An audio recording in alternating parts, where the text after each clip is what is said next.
Integrated Writing Practice Test 24.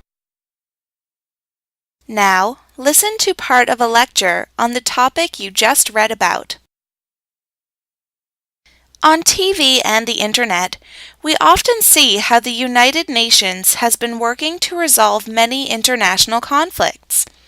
But the role of the UN has often been exaggerated, mostly because even though UN resolutions have been passed, the UN has no legal authority to impose those resolutions on any of its member states. 66 UN resolutions have been passed to address the Palestinian issue since 1947, but wars and military conflicts have frequently occurred in the Middle East, and Palestine is still the hotspot of regional conflicts today. The United Nations also has an embarrassing record of being powerless when dealing with humanitarian crises.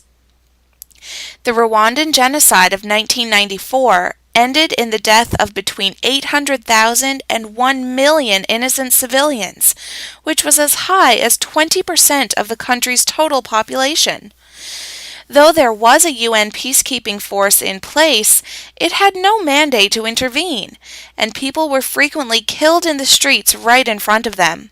UN forces have been stationed in the eastern part of the Democratic Republic of Congo for a long time, but several armed groups, including government forces in the region, are still killing civilians and raping women every day in broad daylight. The UN often boasts of its achievements in getting more member states to sign and ratify the Nuclear Non-Proliferation Treaty and the Kyoto Protocol.